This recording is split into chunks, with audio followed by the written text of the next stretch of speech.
En esta cuarta parte ya de las puertas dimensionales, que ya empieza a aparecer también una serie televisiva, yo pensaba que no daría para tanto, pero una vez más los temas, bueno, a medida que uno se va poniendo, lo van desbordando. Veréis unas variedades al respecto. El otro día estuvimos analizando muchos textos bíblicos que nos daban pruebas claras de que sí hay algo más de lo que hasta ahora habíamos pensado en ese conducto al cielo. Y también estuvimos hablando sobre tecnología de Dios. Sé que hay personas que aún dudan, pero ¿Dios necesita de tecnología? Dios no necesita de nada, pero Dios puede usar tecnología, al igual que la tienen, lo vimos, los ángeles de Dios. Entonces, iremos viendo aún más cosas al respecto. Hoy no, sobre esto en concreto. Hoy vamos a ver cosas distintas, pero que todas están entrelazadas exactamente con lo mismo. Vamos a pasar al apartado sobre Hollywood, una vez más. En el cine se nos hablaba de todas estas cosas que ahora nosotros estamos tratando también aquí. Recordemos, en la Guerra de las Galaxias, de hace ya un montón de años, cuando había una imagen que a muchos impactó cuando estaban en el cine viendo esa película. ¿Qué es esta? Cuando dicen hiperespacio y ¡fu! De repente todas las estrellas, vertiginosa, y ellos entran en ese hiperespacio. Bueno, son conceptos que ya ellos estaban transmitiéndonos. Vamos a seguir, porque en la película actual que ha salido hace unos días en los cines sobre los Vengadores, de los cómics Marvel, del cual antes hemos hablado en una anterior conferencia, vamos a ver también que ahora resulta que la trama se desarrolla a partir de una cierta cosa. ¿Y es esto? Una puerta dimensional. En estas escenas, entre estos dos actores, el diálogo que tienen es: el cubo es una entrada al otro extremo del espacio, ¿no? Se entra desde ambos lados. El concepto queda bastante claro. Posteriormente, yo no la he visto, pero me han dicho de que se forma como una espiral que se abre y por allí salen ciertos personajes, ¿no? Incluso me han dicho que un personaje que sale es con dos cuernos, si no he entendido mal. Por tanto, bien, que de un cierto agujero así dimensional salga un cierto personaje así, bastante claro nos queda ya el concepto también de lo que puede pasar, ¿no? Ya estuvimos hablando de que no solo hay un solo camino para ir a Jerusalén y ya no hay más de estas cosas, sino que el diablo también desciende desde otro lugar, junto con sus ángeles caídos, por otros conductos. Vamos, pues, a ver también ahora un vídeo muy sorprendente de un fenómeno que pudo ser filmado en el cielo de Moscú en octubre de 2009. Entremos el vídeo.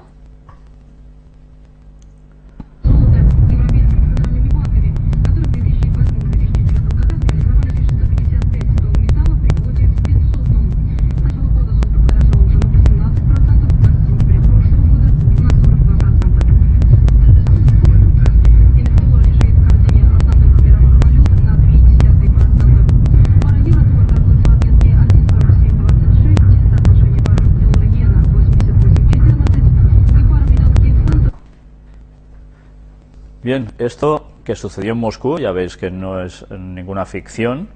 No sabemos si fue por cuestiones de HAARP, el sistema HAARP, o viendo la temática que estamos viendo y tomando la forma que toma, era algo más que eso. Sea como fuere, no es la última cosa extraña que se ha visto en Moscú. Vamos a ver también este otro vídeo, si lo que vamos a ver es o no una puerta dimensional.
sea como fuere, desde luego imágenes curiosas sí que son.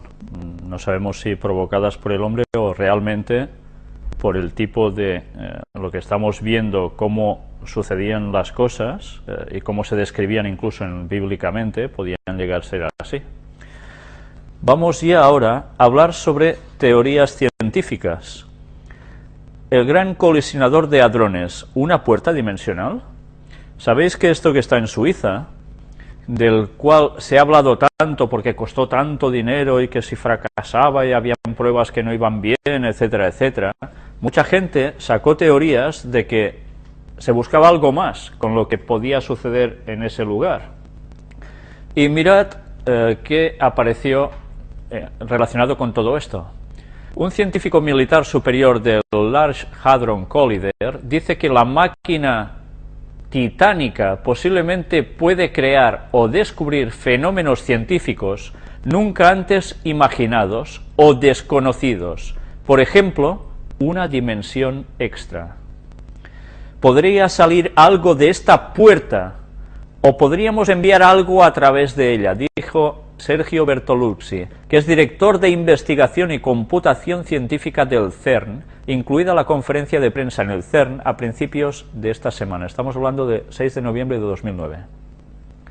Ellos, los científicos que están en estos ámbitos, parece ser que están buscando algo más de lo que está saliendo al conocimiento público normalmente, y ya vemos con qué está o puede estar relacionado. Luego veremos si alguien sabía más de estas cosas, algún científico de hace ya unos cuantos años. Aquí tenéis toda una explicación del CERN, sobre el CERN, y mirad, entre otras cosas, de lo que se está buscando allí, encontrar respuestas. Si hay dimensiones extras, tal como predicen varios modelos inspirados por la teoría de cuerdas, y en caso afirmativo, ¿por qué no se han podido percibir? La teoría de cuerdas, asuntos de vibraciones, que nos hablan de dimensiones distintas. Pues todo esto están buscando si realmente es así o no. Y ya ves con qué va todo relacionado.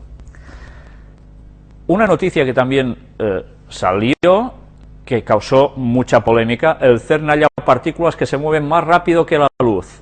Ya sabéis que esto salió en septiembre de 2011, del año pasado, y luego se echó por tierra diciendo de que las pruebas probablemente habían fallado por alguna causa y tenían que volver a intentar encontrar dónde estaba el fallo, y parece ser que encontraron que había un fallo y que esas partículas en verdad no se han podido encontrar.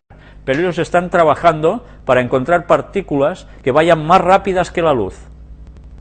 El CERN, en todo caso, insistió el jueves en que nada era oficial ni concluyente. En el laboratorio de física más grande del mundo se trabaja desde hace años para tratar de averiguar si es posible registrar velocidades superiores a la de la luz. Ellos no están quietos, están con estas cosas. El LHC busca universos paralelos. Los experimentos de física en alta energía pueden demostrar que hay más dimensiones de las que creemos. Qué cosas, ¿eh? Y aquí tenemos cómo nos habla del acelerador de partículas, nos va diciendo, y aquí vemos cómo es por dentro todo esto, es realmente una infraestructura tremenda, pero nos están hablando de esos universos paralelos que ellos están buscando. Ya veis que incluso es conocida como la máquina de Dios. Mirad qué nos pone aquí. Desde hace décadas, los físicos se han quemado las pestañas tratando de determinar si el universo realmente posee las 4 dimensiones de toda la vida, 3 físicas y una temporal, o si existen otras que por su naturaleza no podemos percibir. La teoría de cuerdas, por ejemplo, postula que las partículas de nuestro universo, como los electrones o protones, no son un mero punto sin estructura interna y de dimensión cero, sino una minúscula cuerda que vibra en un espacio-tiempo de más de 4 dimensiones. Sus defensores creen que estas cuerdas no se mueven en el espacio-tiempo ordinario de 4 dimensiones, tipo Kaluza-Klein, sino que lo hacen en 6 dimensiones adicionales, compactadas, dando lugar a un universo de 10 dimensiones, una temporal 3 espaciales normales y 6 minimizadas e indetectables por ahora. Los físicos del CERN que investigan los orígenes del universo esperan que en 2011 puedan obtenerse, gracias al LHC, las primeras pruebas concretas de estas dimensiones ocultas. Bien, de momento estamos en 2012 y no se ha dicho que hayan encontrado nada de esto. ¿Que lo hayan encontrado o no? Bueno, no sé si lo llegaremos a saber nosotros, pero ellos están trabajando en estas cosas. Y quizás con otras que no nos llegan a decir, no lo sabemos. El director general del CERN, Rolf Heuer, tiene la esperanza de que al analizar los datos generados por el acelerador aparezca alguna evidencia de estos, quizás mal llamados, universos paralelos. ¿Cómo podemos saber que una de estas dimensiones ocultas existe realmente? Si los físicos del CERN creen que al analizar los datos del acelerador podrían encontrar rastros de que alguna partícula desaparece durante un brevísimo lapso de tiempo para luego aparecer nuevamente. Si ello ocurre, una de las explicaciones posibles sería que la partícula en cuestión se ha deslizado a alguna de estas 6 dimensiones ocultas para luego volver al universo que todos conocemos.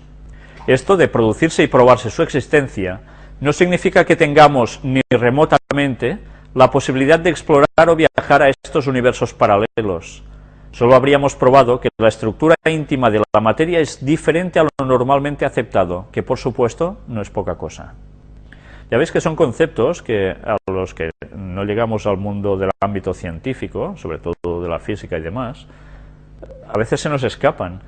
Pero sí que es cierto que la gente que normalmente está puesta en conocimientos más esotéricos, aunque a veces se crean que no tienen nada que ver lo que ellos piensan al respecto, sí hablan de estas teorías de cuerdas, de estas vibraciones universales, etcétera, etcétera.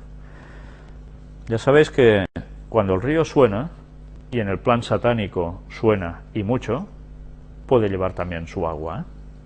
Ya sabéis que Dios hace cosas y Satanás las plagia y luego le da su toque para desvirtuar las cosas de Dios, llevando a la gente al polo que él quiere. Así sería un viaje a través de un agujero negro. Esto es lo que veríamos si consiguiéramos atravesar uno de estos túneles cósmicos, en lo que el espacio y el tiempo se deforman hasta lo inverosímil. Esta es la recreación de un agujero negro. Vamos primero a pasar una serie de imágenes y luego unos vídeos. No se trata de la interpretación de un artista, sino de una rigurosa simulación realizada con una supercomputadora programada para seguir fielmente las reglas de la relatividad general. El resultado obtenido por el astrofísico Andrew Hamilton de la Universidad de Colorado en Boulder es un vídeo de lo que veríamos si pudiéramos viajar a través de un agujero negro hasta un lugar cualquiera del universo. Un viaje alucinante donde los haya, y muy lejos, por cierto, del alcance de la tecnología actual. De la nuestra. Aquí ya veis una imagen extraída del vídeo. Aquí nos va explicando más cosas al respecto. Todo esto lo podéis ir leyendo en vuestras casas, si podéis ir deteniendo las imágenes para no alargar más. Y aquí tenéis distintas imágenes con distintas explicaciones sobre lo que ha hecho este señor. Aquí veis otra imagen de uno de los vídeos. Hay más de uno al respecto. En uno veréis que es corto, otro es más extenso, en uno salen cosas que en el otro no salen. Pero no sé si aquí ya percibís algún tipo de estructura en esta esfera negra que veis aquí, con estas particiones en rojo, que os recuerda algo que nosotros ya hemos visto en algún documental que pasamos en la primera parte de esta serie de conferencias. Sigamos viendo más cosas. Bueno, aquí nos dice, supongamos que queremos ir hasta Andrómeda, la vecina más próxima a nuestra galaxia, la Vía Láctea. Andrómeda se encuentra a 2 millones de años luz de distancia de nosotros, lo cual significa que incluso si pudiéramos viajar a la velocidad de la luz, 300.000 kilómetros por segundo, cosa que no podemos hacer, tardaríamos 2 millones de años en llegar. Eso suponiendo que pudiésemos pasar por allí y no nos pasase nada, ¿no?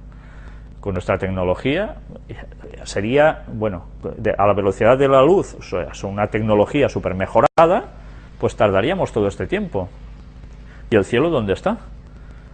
Porque si Daniel empezaba a orar y el ángel ya se le da la orden y ya se le planta allí casi al instante, caray, pues vaya solución tienen los ángeles, que nosotros no estamos ni soñando con ello. Pero bien, vamos a seguir. Más imágenes. Sin embargo, la física nos brinda otro modo, por lo menos en teoría, de alcanzar nuestro objetivo. Y ese modo no es otro que meternos de cabeza en un agujero negro, un lugar donde el espacio y el tiempo se deforman hasta lo inverosímil para salir después por el otro extremo y emerger de un agujero blanco justo en el destino elegido. Ya veis qué conceptos, ¿eh? Ahora, gracias a los esfuerzos de Hamilton, y aunque tal viaje no es posible con los medios actuales, podemos hacer una idea bastante precisa de lo que veríamos si realmente pudiéramos atravesar uno de esos túneles espacio-temporales. Por supuesto, si nos zambulliéramos de pie en un agujero negro de verdad, nuestro cuerpo empezaría a estirarse como un espagueti, ya que la enorme gravedad tiraría de nuestros pies mucho más fuerte que de nuestra cabeza. O sea que quedaríamos hecho un churro. Más imágenes.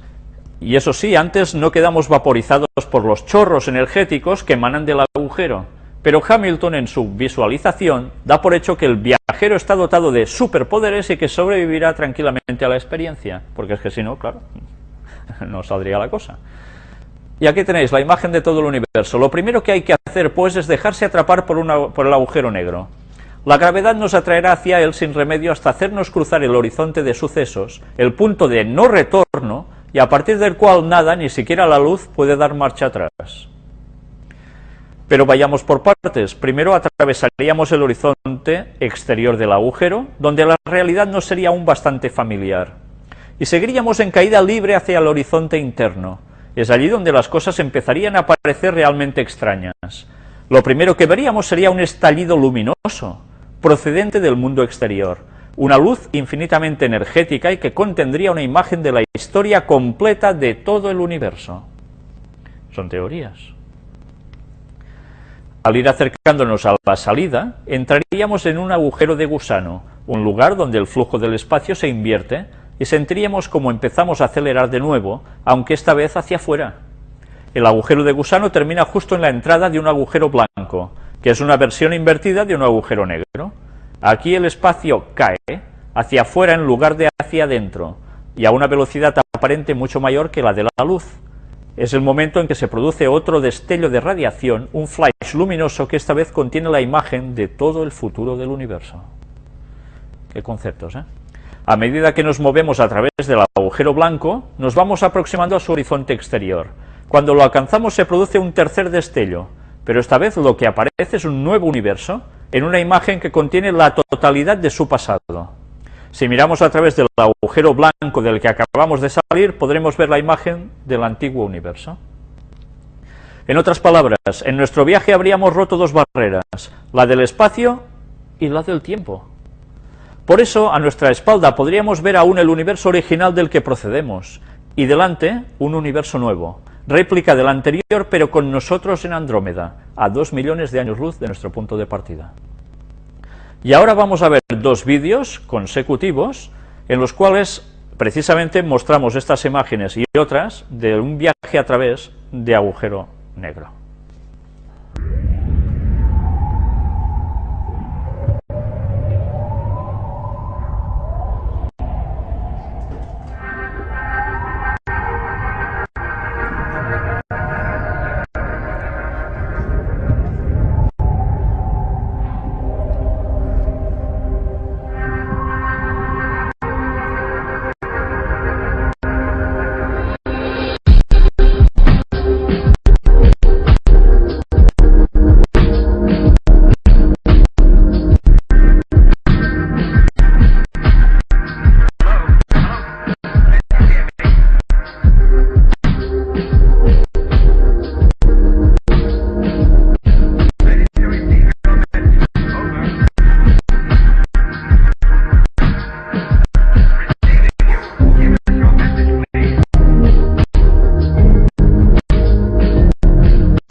Black holes are among the simplest objects in the universe. They are simpler than stars, much simpler than planets, and vastly simpler than human beings. Black holes are what is created when matter is compressed into a very small place. They are general relativity's most extreme prediction. They are commonly created from the depths of stars many times the size of our Sun, usually forming from the collapsed core of a supergiant star after it explodes. At the heart of a black hole is a singularity, an infinitesimal point in space where the pull of gravity is infinitely strong and space-time infinitely curved. At the singularity, space and time no longer exist as we know them. So what would happen if we traveled into one? To answer this question, let's look at a simple black hole, one with mass, but doesn't spin or have any electric charge. This animation shows our descent. At the lower left is a graph showing our trajectory. The green region is a safe zone where our spacecraft orbit around the black hole is stable and we can still get out. The yellow region is a risky zone where our orbit is unstable. Here, a short burst of our maneuvering thrusters will send us either into the black hole or off into outer space. The orange region is a danger zone where there are no possible orbits for our spacecraft, stable or unstable. To remain in orbit in this zone, we must constantly keep firing our rockets.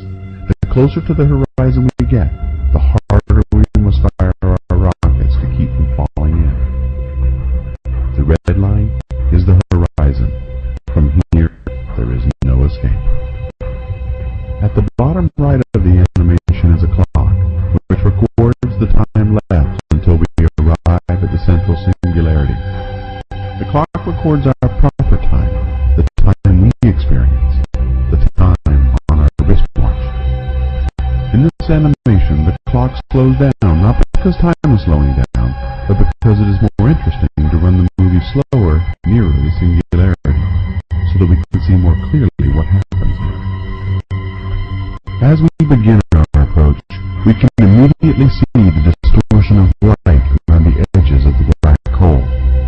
This is the gravity well bending light, lensing the light from the background stars into long circular arcs. The event horizon is depicted as a red grid. This marks the boundary beyond which nothing can escape, not even light. Notice that we can see both the north and the south poles of the black hole simultaneously. Since the black hole bends light around it, we can see all around and into the back of the black hole at the same time we see the front. This horizon is called the Schwarzschild radius. About 3 Schwarzschild radii marks the location of the innermost stable orbit, the green area in our trajectory. Here, circular orbits are stable. Beyond, they are unstable. Any material accreting around this black hole finds its innermost edge here. Anything slightly closer falls into the black hole. So long as we remain in this region, we can still get out. At about 2 Schwarzschild radii, we reach the risky zone, an area of unstable orbits. Any slip up here, such as a small firing of our thrusters, would randomly send us either headlong into the black hole or flying away from it.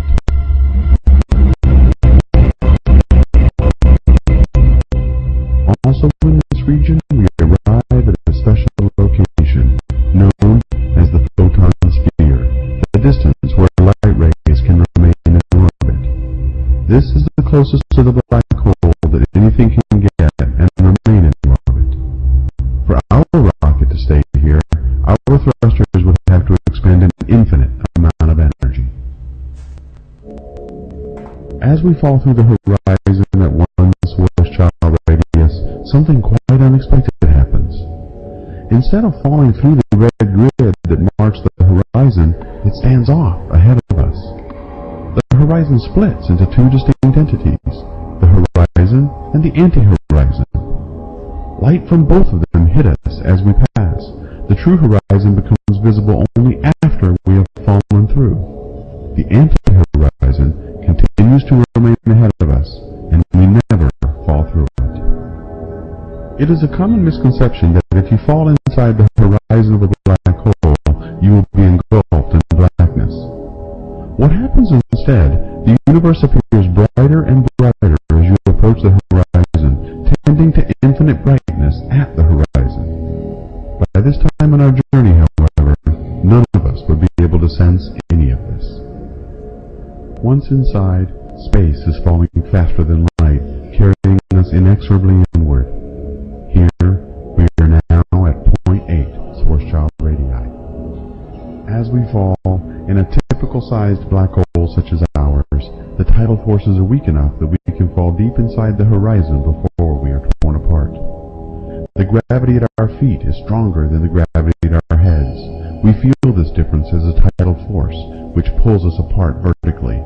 At the same time, we are crushed in the horizontal direction, like a rubber band being pulled.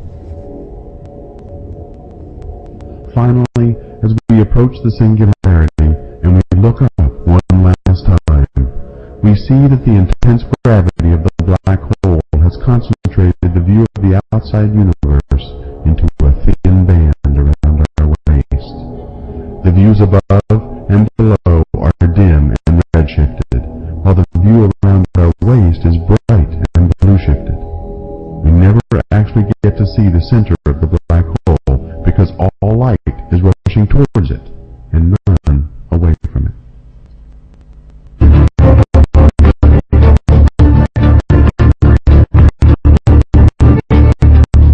Sadly, we will never reach our final destination of the central singularity.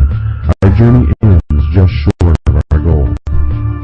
Approximately 1/10 of a second before we reach the singularity, we will be torn apart by the tidal forces. This happens regardless of the mass of the black hole. In all black holes of any size, our journey will end at roughly the same spot. We will never reach the point of infinite curvature, where space and time as we know them have come to an end.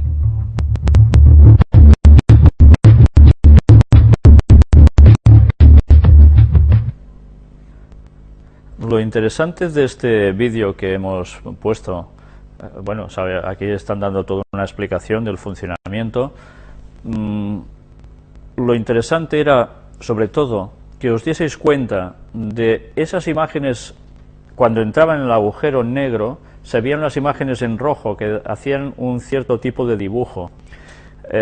Si recordáis el primer vídeo que pasamos en la primera tanda de esta serie sobre puertas dimensionales, vimos como precisamente se mostraban un tipo de energías que movían todo el universo y que se reflejaban en muchas cosas distintas, ¿no? Pues si os habéis fijado, el funcionamiento más o menos, el esquema, seguía siendo el mismo.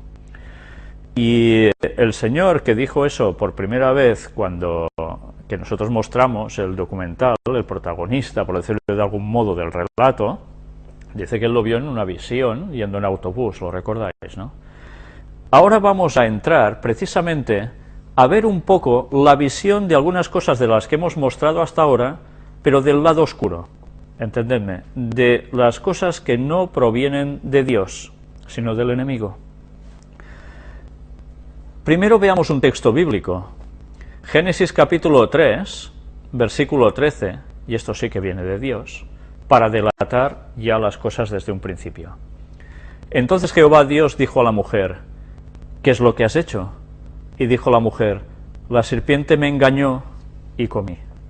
La serpiente me engañó y comí. Y el versículo 15 nos dice, Dios le refiere estas palabras: y pondré enemistad entre ti y la mujer, y entre tu simiente y la simiente suya. Esta te herirá en la cabeza, y tú le herirás en el calcañar. ¿A quién se está refiriendo diciendo esto? ¿Quién era esta serpiente? Pues era un animal. Pero, ¿quién habló a través, utilizando una serpiente? La primera posesión demoníaca de la historia que hizo sucumbir a la humanidad, haciéndola entrar en rebelión contra Dios, en pecado, fue Satanás introduciéndose en el cuerpo de esa serpiente, de ese reptil, y a partir de allí, después ya vemos la sentencia divina hablando contra esa serpiente, pero no refiriéndose solo a la serpiente, sino a Satanás, a quien tuvo posesión de ese cuerpo, que habría una enemistad entre esa serpiente y su simiente, o sea, los que seguirían las cosas de Satanás, y entre la mujer y la simiente suya, que terminaría siendo la humanidad en general, pero especialmente alguien que saldría de esa simiente, que llegaría a ser el Mesías, Jesús. Aquí ya nos está denotando que el primer enemigo de la humanidad y que sigue estando detrás de grandes cosas que aún veremos después de todo esto, y de esa primera visión que tuvo ese señor para entender ciertos mecanismos del universo, etcétera, etcétera, y que culturas antiguas ya comprendían, según vimos, está reflejado en la serpiente, en el reptil. ¿Por qué os digo esto? Porque la lucha entre el bien y el mal existió desde prácticamente el origen de la humanidad aquí en la tierra, pero ya estaba antes en el cielo. ¿Satanás era un reptil? ¿Lucifer era un reptil? ¿Tenía cabeza de serpiente o algo parecido a eso? No. Pero en cambio, al tomar posesión del cuerpo de la serpiente, la simbología de Satanás pasa a ser la serpiente. Por eso todas las culturas ancestrales adoraban a serpientes, pero adoraban también a dragones. En el versículo 14, que aquí no aparece, es cuando le dice a la serpiente Dios, que la maldice, y que a partir de entonces se arrastraría. ¿Por qué? Porque antes volaba la serpiente. ¿Y por qué entonces ahora entenderemos cómo las culturas como China adoran al dragón? Porque es lo mismo que la serpiente antigua que antes volaba. Y es la adoración a Satanás.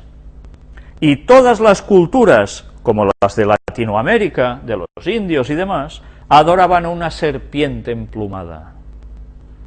Es todo la cultura mundial desde hace 6.000 años de la simiente de la serpiente.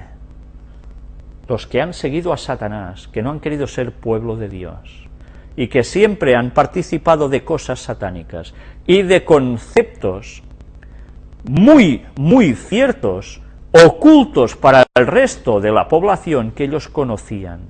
De allí, tantas sociedades secretas con conceptos antiguos, que verdaderamente no todos están equivocados y que a nosotros nos desbordan por conocimientos, pero que evidentemente esos conocimientos no siempre han sido dados por Dios.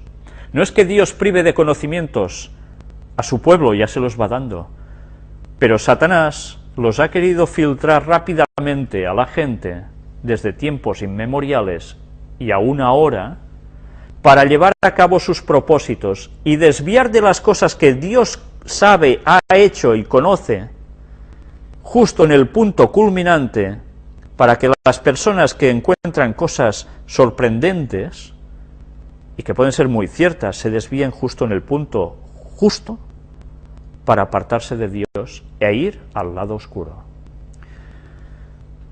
Ahora que ya vemos quién está detrás de esos famosos reptilianos que dicen que vienen en platillos voladores a nuestra tierra y que han sido dioses también sumerios, etcétera, etcétera, quien estaba en verdad era la representación de Satanás. Y cómo no, sus ángeles caídos que participan de lo mismo. Por tanto, miremos como una vez más, ya en sus orígenes, Satanás empezó a desvirtuar las cosas de Dios, pero quedó en conceptos y en simbologías lo que Satanás quería introducir al pueblo. Y la serpiente sigue estando como símbolo de adoración en todos estos lugares, o el dragón. Vamos a ver precisamente en este lado oscuro una interpretación que se da del sueño, de la visión nocturna de la escalera de Jacob. ¿Sabéis? Cuando Jacob, lo presentamos ya aquí, va a Betel y empieza a ver esa escalera que llega hasta el cielo, con su base puesta en el suelo, y que los ángeles de Dios suben y descienden por esa escalera. Y él dice, casa de Dios, puerta del cielo.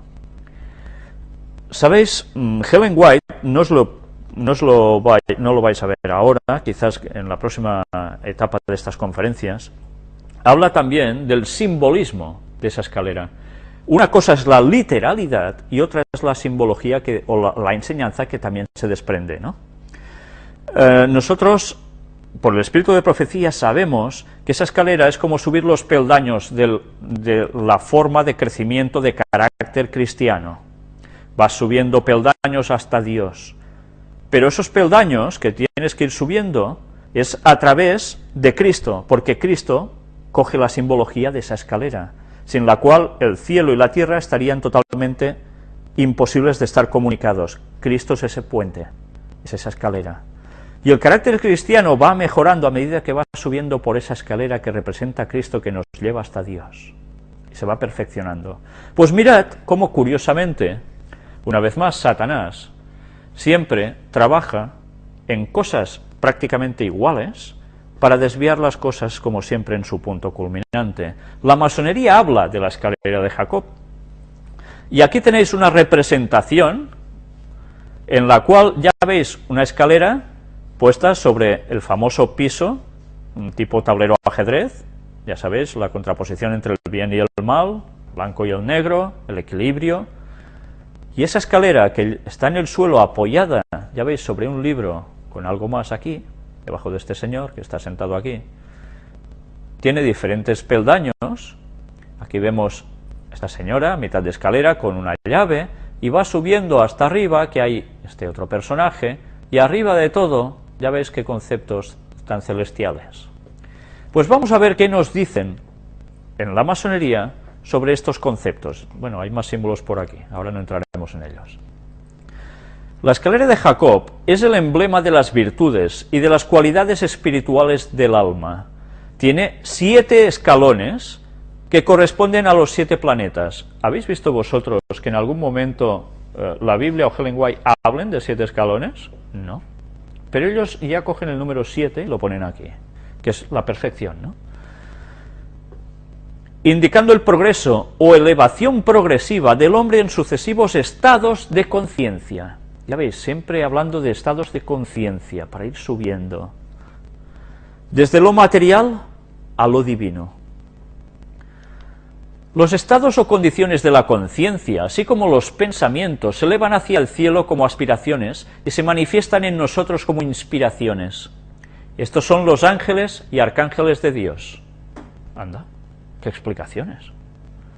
Mensajeros o expresiones de lo divino, que suben y bajan por la escalera, que son realmente, según la expresión de Jacob, casa de Dios y puerta del cielo. Mirad cómo están mezclando conceptos, ¿eh? La misma Torre de Babel surgió con un propósito análogo, como lo indica su nombre, que también significa puerta de Dios. ¿Os dais cuenta de lo que os mostré en la anterior conferencia? Satanás plagiando lo de Dios.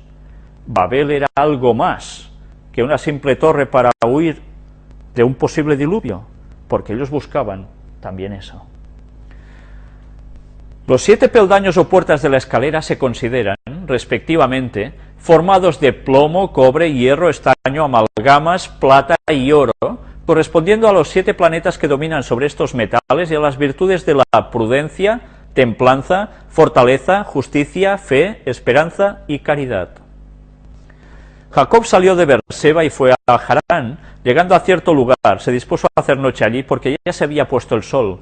Tomó una de las piedras del lugar, se la puso por cabezal y acostóse en aquel lugar. Y tuvo un sueño, soñó con una escalera apoyada en tierra y cuya cima tocaba los cielos, Y aquí que los ángeles subían y bajaban por ella, y vio que Jehová estaba sobre ella, y que le dijo: yo soy Yahvé, el Dios de tu padre Abraham y el Dios de Isaac.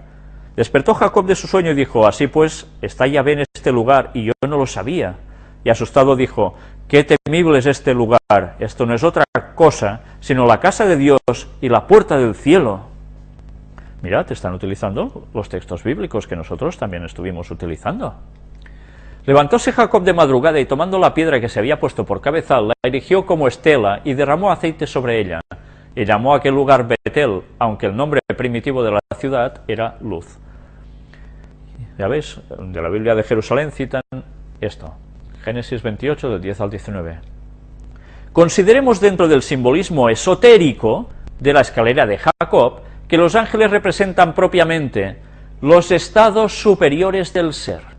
La escala debe considerarse como apoyada en tierra por su parte inferior, lo cual significa que para nosotros, nuestro mundo mismo es el soporte a partir del cual debe efectuarse el ascenso. Bueno, dicen cosas que sí y cosas que ya son un poco distintas. Recordemos la última parte del sueño de Jacob. Despertó Jacob de su sueño y dijo: así pues está Yahvé en este lugar, y yo no lo sabía.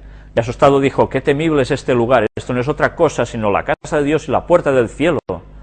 Levantóse Jacob de madrugada y tomando la piedra que se había puesto por cabeza, la erigió como estela y derramó aceite sobre ella. Y llamó a aquel lugar Betel, aunque el nombre primitivo de la ciudad era Luz.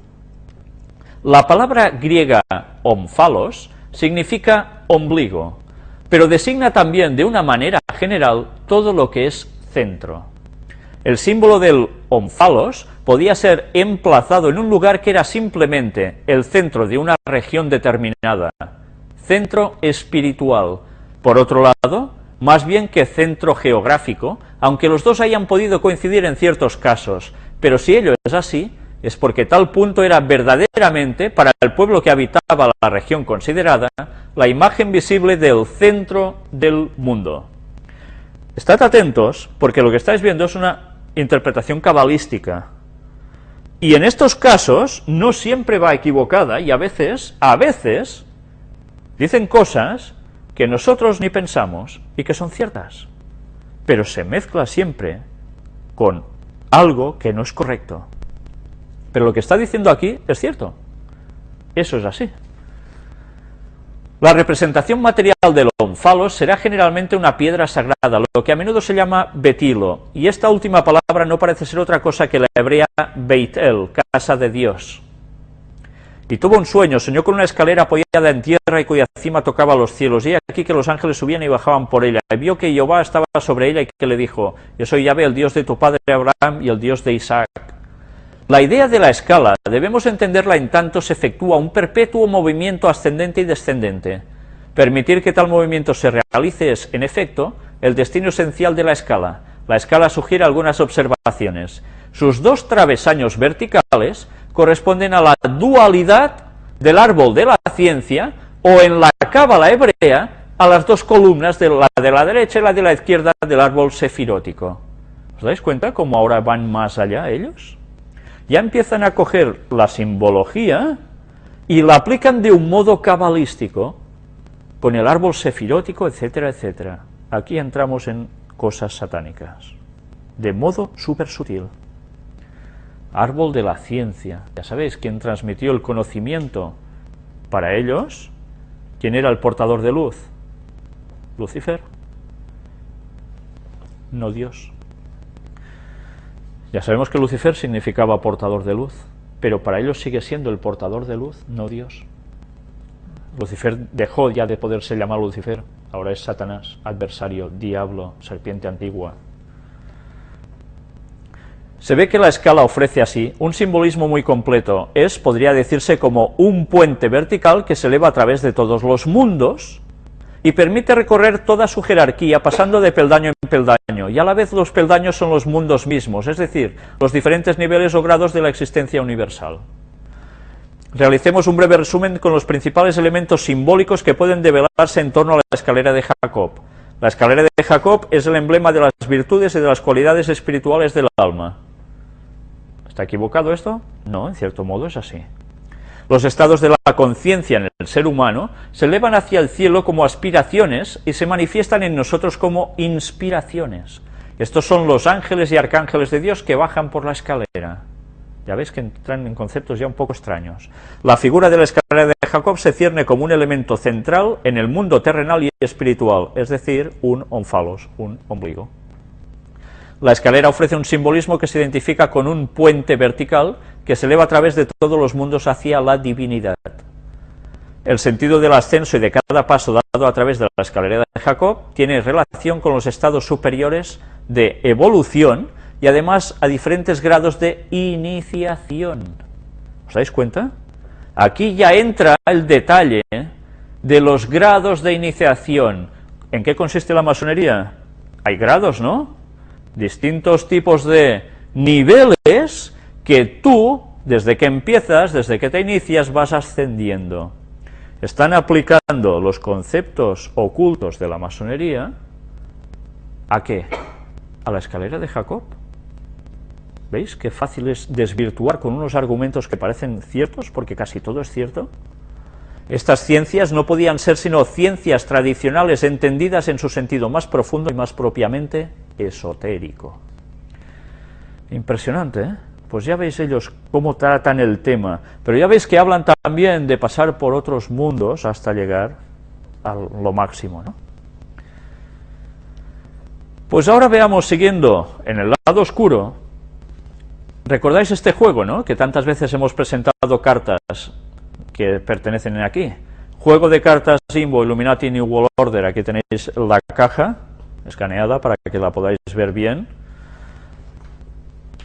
Y mirad que aparecen esas cartas. Tema UFOs. Ya veis, el típico cabezón con esa cara extraña, esos ojos extraños, puestos dentro de ¿qué? De un triángulo. Vamos a ver qué más sale. Mirad, una vez más, en esta carta también aparecen, ¿qué aparecen? Ovnis y marcianitos. Bueno, sí, aparecen monstruos, langostas aquí, gigantes por encima de edificios y vacas. Bueno, sigamos viendo más asuntos tipo ovni. Y también, ¿qué aparece? Lo que vimos en una anterior conferencia, los círculos en los campos, en los sembrados, haciendo dibujitos extraños, ¿no? Pues todo esto aparece en este juego de cartas. Ellos también lo han puesto porque algo hay con el tema ovni relacionado con todo esto.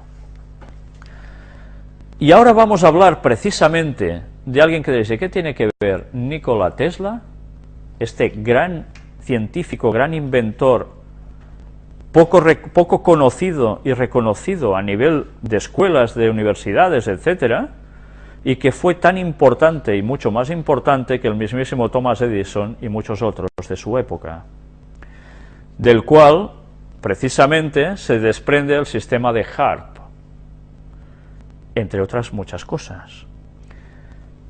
Ya veis que tiene en la mano un invento aquí, algo que resplandece. Se dice que el inventor de la bombilla fue Thomas Edison, ¿no? ¿Sí? Bien, ya se dice de que en verdad fue copiado también de lo que este señor ya había hecho antes, había encontrado antes. Hoy veremos cómo este señor tiene mucho también que ver con temas de lo que hemos venido presentando hasta ahora.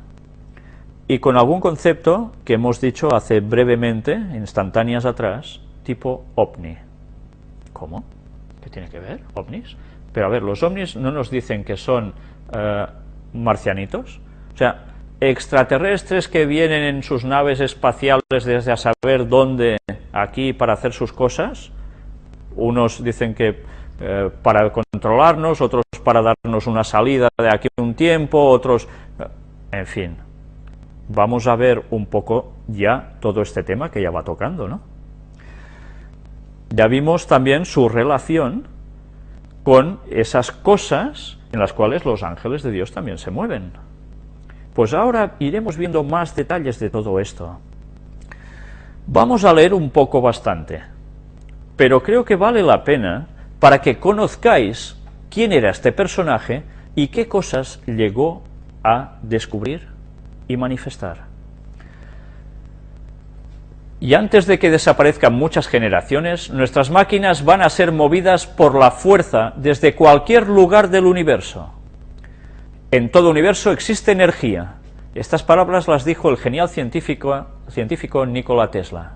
Y según Nexus Magazine, el doctor Nikola Tesla era considerado como una de las personas más conocidas de la Tierra, hoy día desaparecido de nuestros libros científicos y de los libros de texto.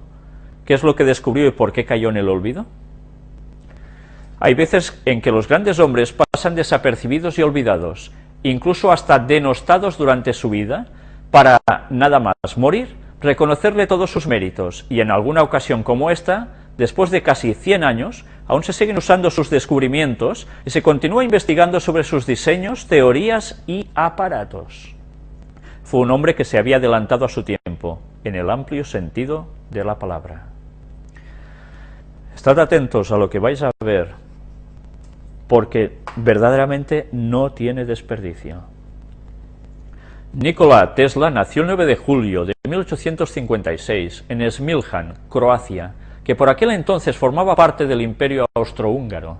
Su padre abandonó la carrera militar para convertirse en sacerdote de la Iglesia Ortodoxa Serbia. Su madre, aunque no recibió educación formal alguna, era brillante y tenía una memoria excepcional. Tesla siempre decía que su madre era la fuente de sus capacidades intelectuales. No obstante, la temprana muerte accidental de su hermano lo dejó marcado para toda su vida. Atención a este detalle, marcado para toda su vida la muerte de su hermano. Cuando él, ya veis, era relativamente joven, ya que se consideraba culpable de ese accidente. Y con esa culpa cargó hasta el día de su muerte. Nikola Tesla fue, sin ninguna duda, el más grande genio del siglo XIX y XX. Nuestro estilo de vida ahora, la tecnología que damos por normal, todo es posible por este hombre increíble. No obstante, a pesar de todas sus contribuciones a la ciencia, su nombre es poco recordado fuera del campo de la física. De hecho, Thomas Edison es a menudo erróneamente acreditado en los libros de texto con invenciones que fueron realmente desarrolladas y patentadas por Tesla. Y de él no se habla. La mayoría de los eruditos reconocen que la oscuridad en torno a Tesla es parcialmente debida a sus maneras excéntricas y a sus fantásticas afirmaciones, durante los años decadentes de su vida, de comunicarse con otros planetas y sobre sus rayos mortales. ¿Qué está diciendo? ¿Comunicarse con otros planetas y rayos mortales? Es ahora sabido que muchos de estos fantásticos inventos de Tesla son científicamente válidos y funcionales.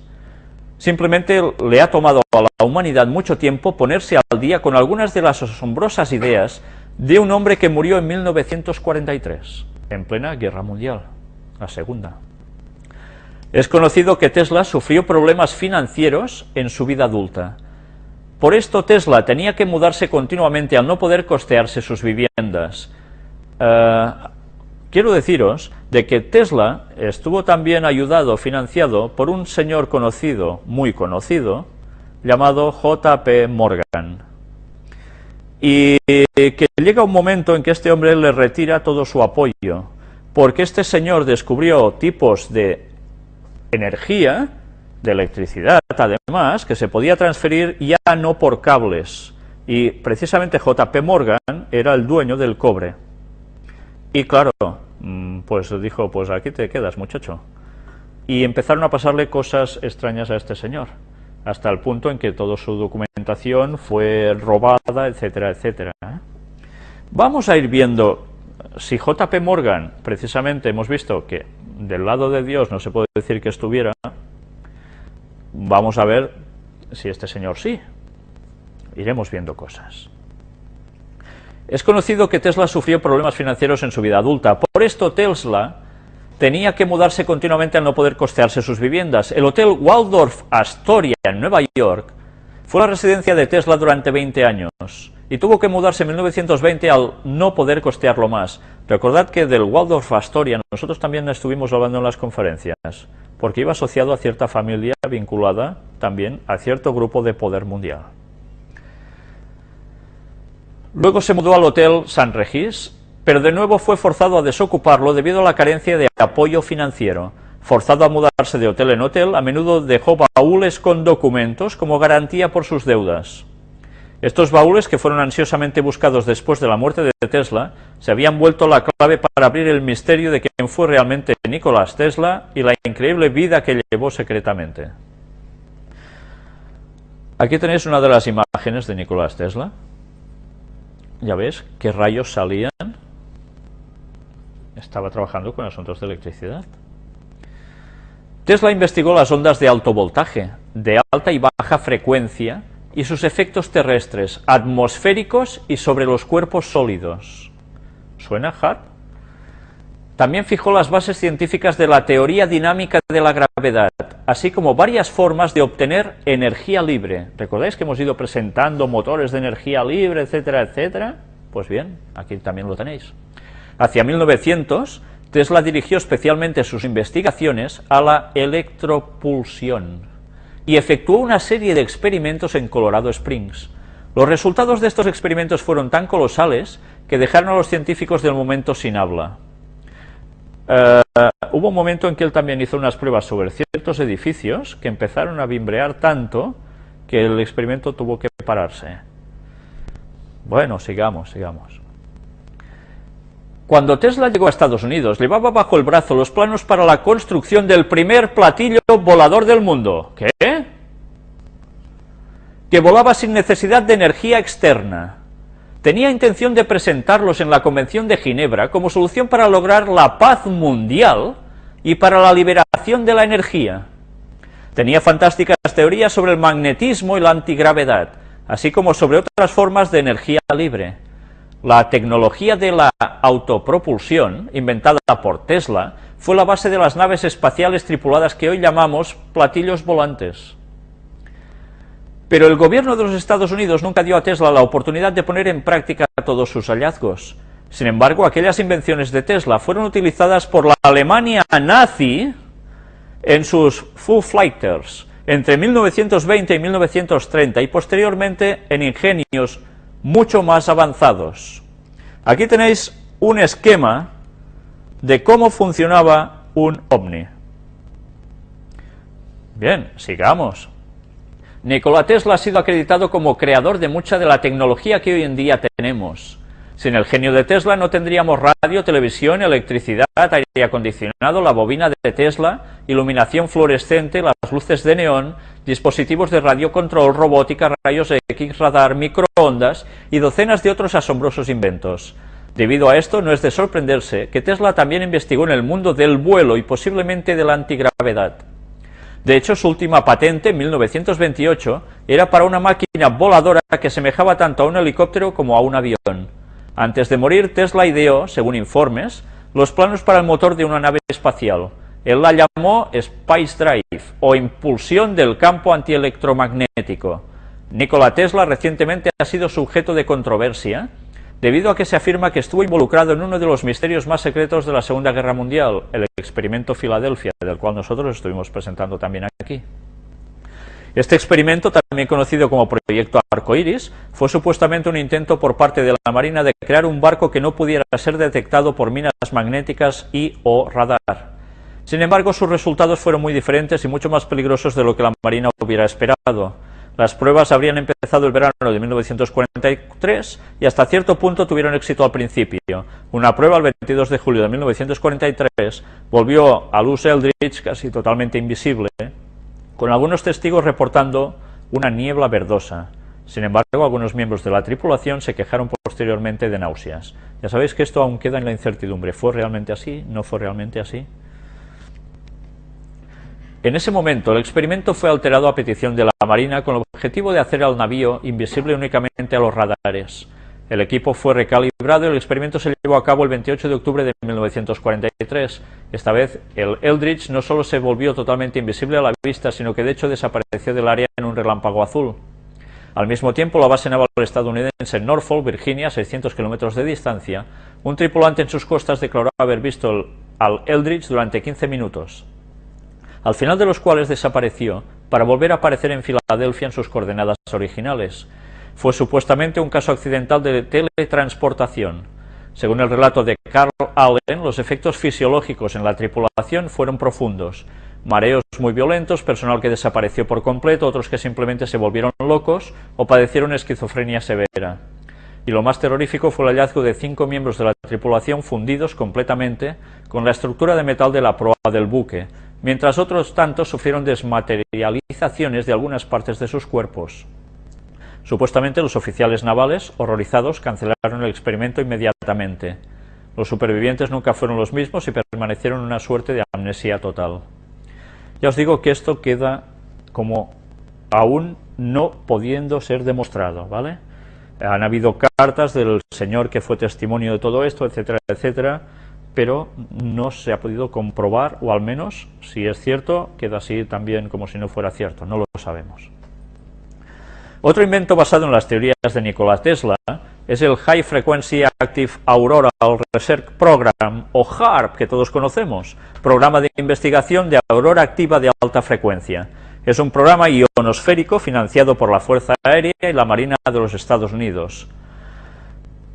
¿Qué os suena? La defensa, el avance, a ver cómo sería la traducción, agencia para proyecto de la recerca, ¿cómo es la recerca en castellano?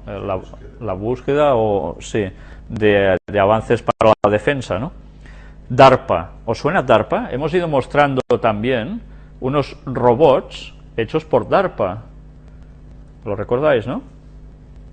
Y la Universidad de Alaska.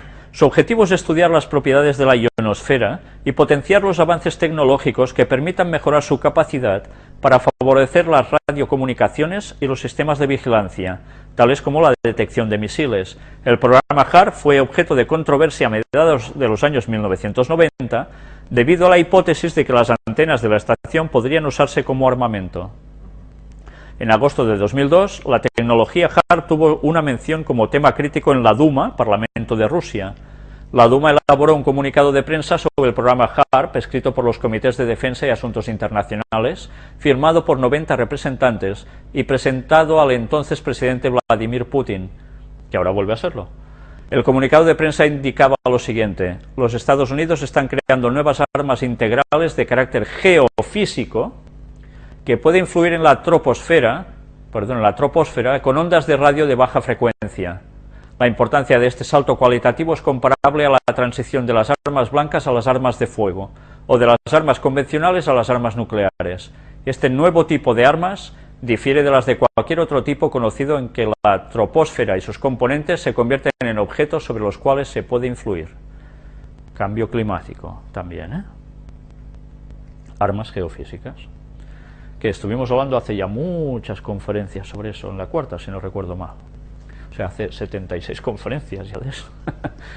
Este proyecto ha sido ampliamente criticado y tema de numerosas teorías de conspiración, acusado de ocultar su verdadero propósito.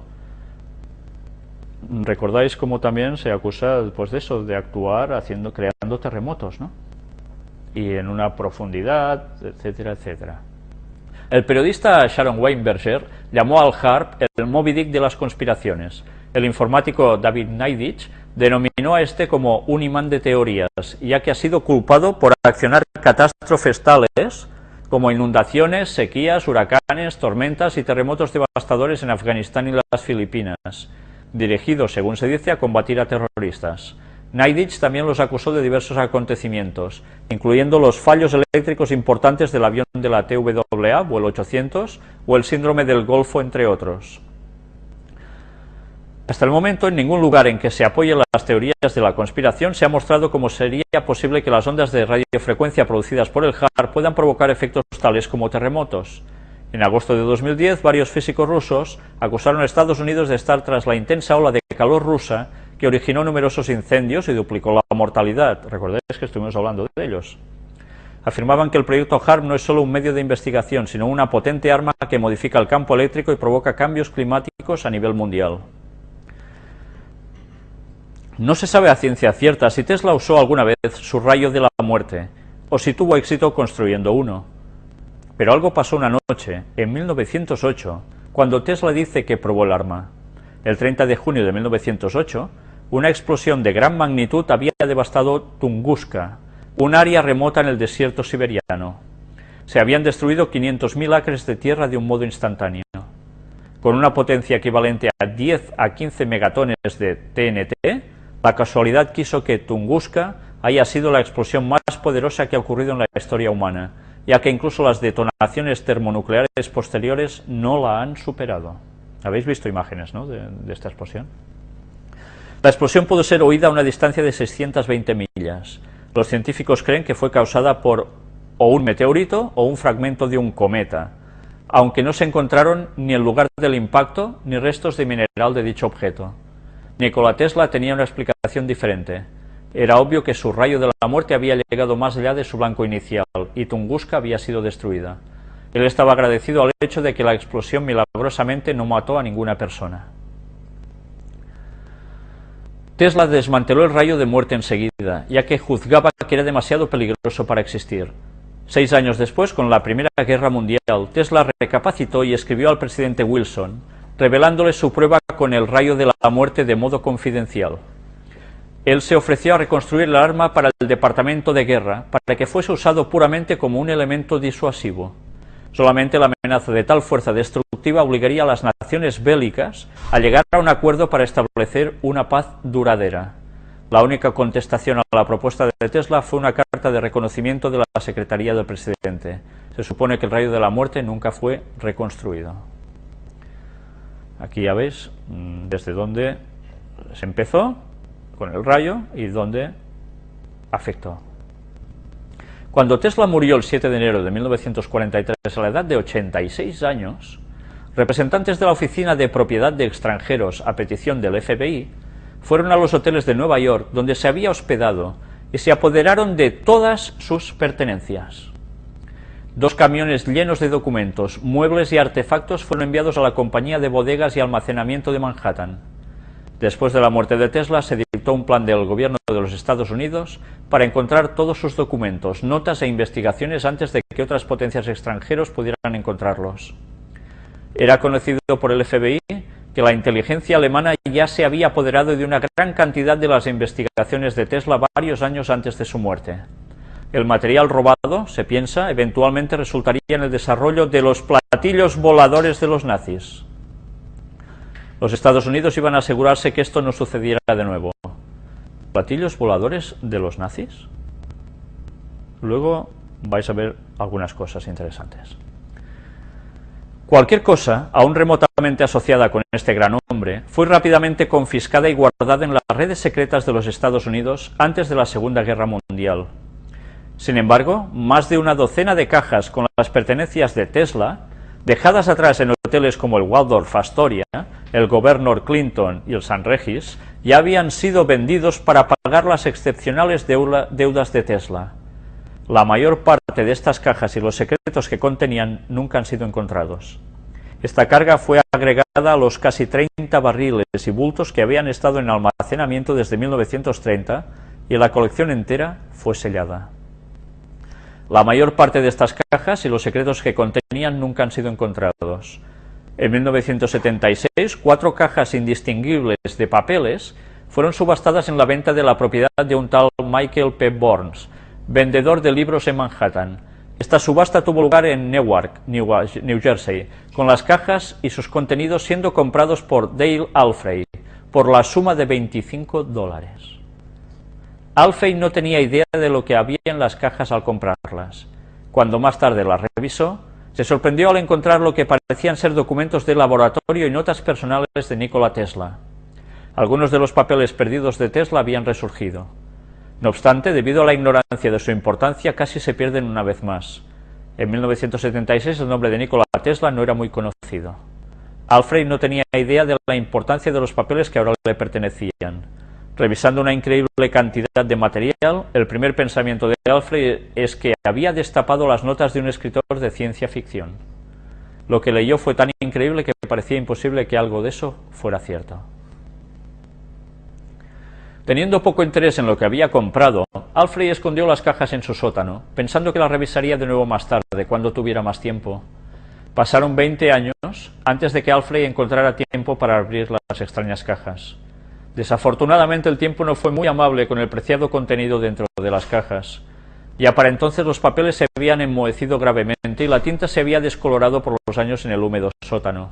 Alfred estaba determinado a no dejar desaparecer para siempre este material y comenzó el laborioso esfuerzo de tratar de transcribir la información antes que fuera demasiado tarde. Sin embargo, Alfred pronto se encontró capturado en la lectura de los notables papeles. Las notas de Tesla eran sorprendentes por sus revelaciones de la vida secreta del científico, una vida que hasta ese momento nunca había sido mencionada por Tesla o documentada por sus biógrafos. Estos diarios perdidos revelaban que en 1899, mientras estaba en Colorado Springs, Tesla interceptó comunicaciones de seres extraterrestres que secretamente estaban controlando la humanidad. ¿Qué? Él dice esto. ¿Era mentira? ¿O verdaderamente interceptó comunicaciones de seres extraterrestres? Cuidado, ser extraterrestre no quiere decir venir de un planeta lejano a darse una vueltecilla por aquí. ¿Quién es extraterrestre? ¿Dios? Sí. ¿Y quién más? ¿Hay habitantes en otros mundos? Lo hemos visto por citas, etcétera, y textos bíblicos, sí, pero no vienen aquí. Entonces, ¿estas comunicaciones? Los ángeles caídos son extraterrestres, no son de aquí. Bueno, ¿será esto lo que este hombre encontró? Ya iremos viendo más cosas. Pero ya tenéis dos detalles. Primero le afecta la muerte de su hermano. Él se siente culpable, queda marcado. Luego, además de estos descubrimientos que él hace, científicos, comunicaciones de seres extraterrestres. Vamos a ver más cosas. Pero ya veis que dicen que estaban controlando la humanidad. Estas criaturas estaban preparando a los humanos para una eventual conquista y dominación, usando un programa que había existido desde la creación de la humanidad, pero que ahora se estaba acelerando debido al mayor conocimiento científico en la Tierra. ¿Qué va a hacer Satanás? ¿Qué va a hacer Satanás con sus ángeles? ¿Cuál es su proyecto? ¿No es dominar la Tierra para ir contra Dios y contra su pueblo? ¿Y no está preparando grandes cosas, fenómenos impresionantes? Así está profetizado. Vamos a alucinar dentro de poco, aún más, Tesla escribió sobre sus años de investigaciones para interpretar las extrañas señales de radio y sus intentos de notificar al gobierno y a los militares lo que sabía. Pero sus cartas, al parecer, se quedaron sin respuesta. ¿No os parece extraño que el gobierno de Estados Unidos se haya dedicado a gastar tanto dinero, y otras naciones también, en enviar emisiones de radio al espacio para ver si reciben respuesta, y también hacer unas grandes antenas para recibir señales del espacio? ¿Por qué creéis que habrá hecho eso? Pues porque algo conocían de que esto era posible. Tesla ya estaba en ello.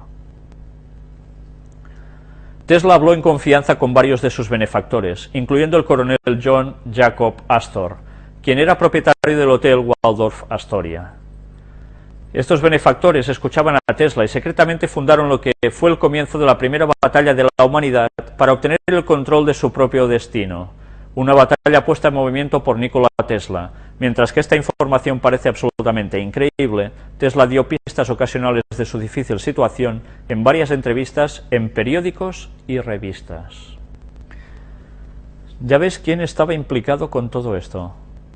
John Jacob Astor, un judío que está perteneciendo a una élite de una serie de familias que ya hemos ido viendo y denunciando lo que iban haciendo desde muchos años atrás. No hace falta ya ni decir los nombres de qué organización, ¿no? Y que trabajan para alguien, por supuesto. Tesla trató sobre este tema en un artículo llamado Talking with the Planets, hablando con los planetas.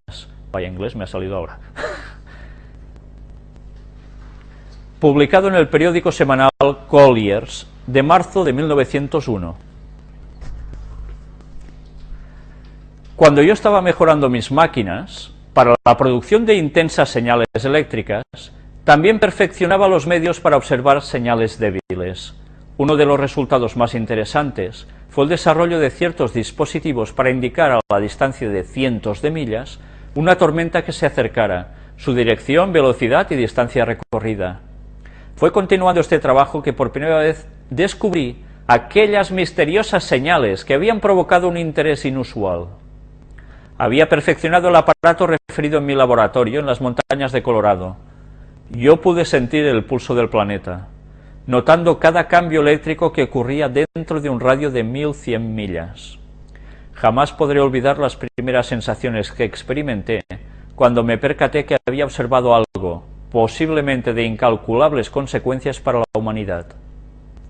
Sentí como si estuviera presenciando el nacimiento de un nuevo conocimiento o la revelación de una gran verdad.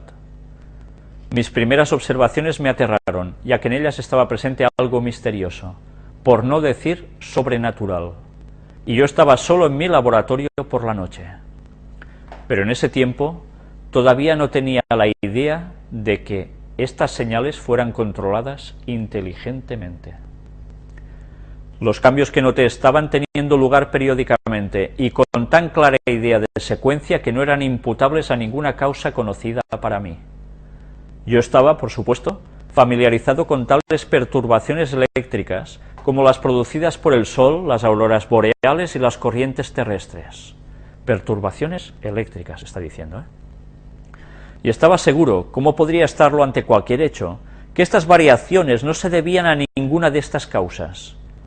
La naturaleza de mis experimentos impidió la posibilidad de que los cambios estuviesen siendo producidos por disturbios atmosféricos, como ha sido indicado a la ligera por algunos.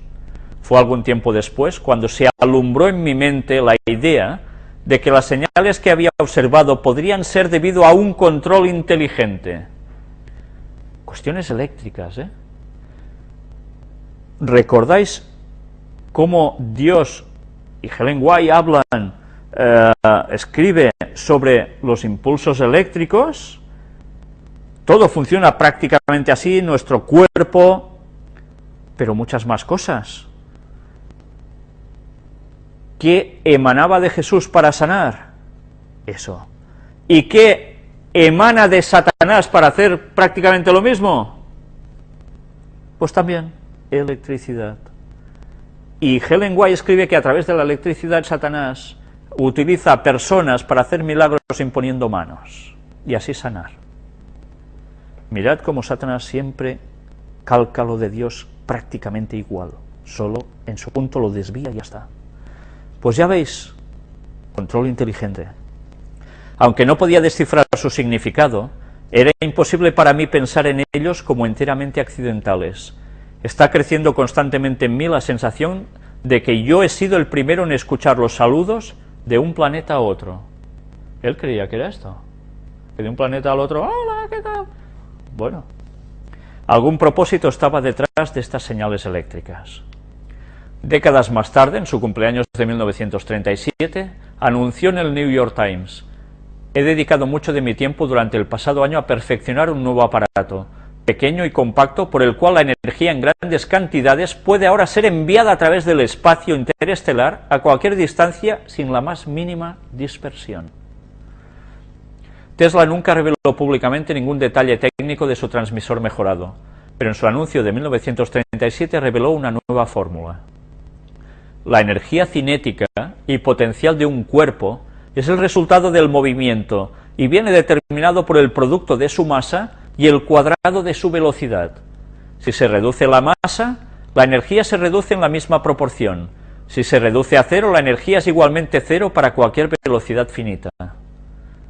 ¿Por qué ha sido escrito tan poco acerca de la creencia de Tesla de que había escuchado señales de radio alienígenas?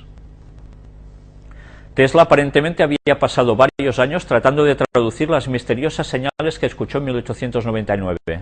Su interpretación básica de estas señales era que criaturas de otro planeta, marcianos, como las llamaba la jerga en ese tiempo, estaban secretamente aquí en la Tierra. Ellos se habían infiltrado en la humanidad durante siglos y habían controlado los acontecimientos y a las personas para conducir a la humanidad hacia un camino de desarrollo evolutivo, y esencialmente eran responsables de los seres humanos en el planeta. O sea que había marcianos entre nosotros que actuaban que querían llevar a la humanidad porque se sentían responsables y tal. ¿Qué extraterrestres hay entre nosotros? Los ángeles. Los de Dios y los de Satanás. Algo había sucedido y él algo había percibido. Además, Tesla descubrió que la temperatura general del planeta estaba subiendo lentamente, lo que conocemos hoy en día como calentamiento global. Tesla pensó que esto estaba siendo producido por condiciones naturales, así como por interferencia artificial y extraterrestre. Cuestiones naturales, quizás sí, pero además, algo más de fuera había. Con esto en mente, ahora podemos ver algunas de las razones para el comportamiento excéntrico de Tesla en los últimos años de su vida. Tesla se obsesionó con crear dispositivos para terminar la guerra y unir a la humanidad en contra de lo que él percibía como el enemigo común, los extraterrestres. ¿Nosotros qué diríamos? ¿Los qué? Diablos. Él a menudo habló acerca de rayos de la muerte y torpedos sin alas que podían volar a través del aire sin propulsores, posiblemente una de las menciones más tempranas de platillos voladores. Mira cómo están haciendo la conjunción de dos conceptos, platillos voladores y extraterrestres. ¿Se mueven con eso? ¿Quién? Ya sabemos que pueden ser alienígenas, ¿sí? No, son seres que vienen del cielo, pero que provienen del lado oscuro. Pero iremos viendo más cosas, porque claro, él aplicó estos conocimientos y los pudo poner en práctica. Luego veremos imágenes que os van a sorprender quizás. Y ahora veamos qué nos dice Tesla en sus diarios. El desarrollo del hombre es vitalmente dependiente de la invención. Es el producto más importante de su cerebro creativo. Su propósito más importante es el completo dominio de la mente sobre el mundo material y el adaptar las fuerzas de la naturaleza a las necesidades humanas. Esta es la difícil tarea del inventor, que a menudo es malentendida y no recompensada. En mi juventud, yo sufrí de una peculiar afección debido a la aparición de imágenes, a menudo acompañadas por fuertes destellos de luz, que distorsionaban la visión de los objetos reales e interferían en mis pensamientos y acciones. ¿Os dais cuenta de que algo aparecía que era muy poco habitual? ¿Qué tipo de manifestaciones? Habían cuadros de cosas y escenas que yo realmente no había visto ni imaginado. Cuando me decían una palabra, la imagen del objeto que designaba se presentaba vivamente en mi visión, y a veces era incapaz de distinguir si lo que yo veía era tangible o no. La teoría que yo formulé fue que las imágenes eran el resultado de una acción refleja desde mi cerebro que actuaba sobre la retina cuando estaba bajo gran excitación. Ciertamente no eran alucinaciones como las producidas por las mentes enfermas y angustiadas. Actuaba en su mente alguien. Para dar una idea de mi desesperación, supongamos que he sido testigo de un funeral o algún otro espectáculo que afecta a los nervios. Entonces, inevitablemente, en la quietud de la noche, un vívido cuadro de la escena se presentaría ante mis ojos y persistiría, a pesar de todos mis esfuerzos para quitarlo de mi más íntimo ser. También comencé a ver visiones de cosas que no guardaban ningún parecido con la realidad. ¿Cómo lo llamaríais a esto? ¿Que estaba zumbado? ¿O que alguien le estaba mostrando cosas, conocimientos que luego él podía plasmar debido a su inteligencia para estas cosas, a ese don que tenía, ese talento? ¿Quién era que le estaba mostrando estas cosas? Con este tipo de apariciones, manifestaciones así. Es lo que nosotros sabemos que son manifestaciones diabólicas. Ni más, ni menos. No marcianitos. Manifestaciones de Satanás o de sus ángeles. Ya vimos en las primeras conferencias cómo más de una persona había recibido conocimientos a través de extraños sueños. Bien, ¿de dónde provenía eso?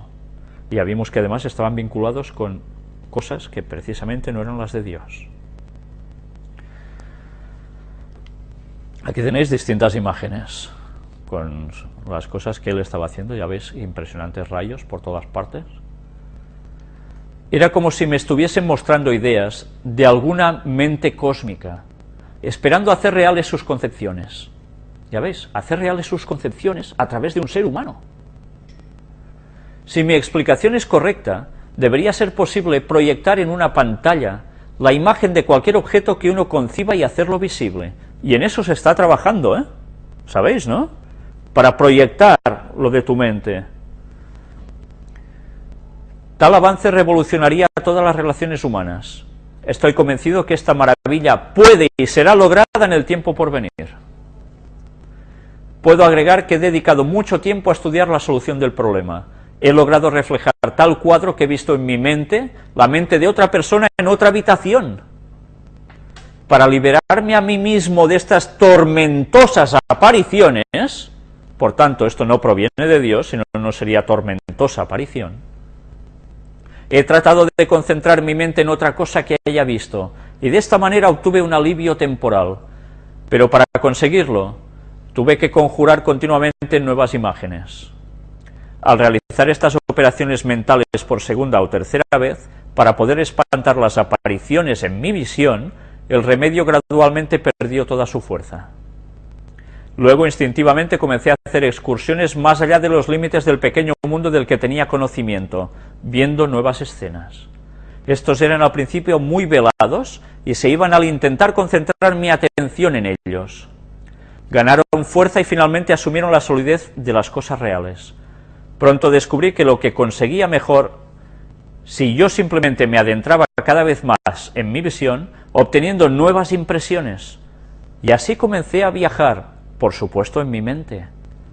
Cada noche y a veces durante el día, cuando estaba solo, yo comenzaba mis viajes, veía nuevos lugares, ciudades y países, vivía allí, conocía gente y hacía amistades.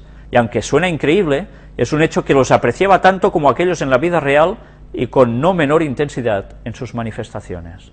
¿Vuelos astrales?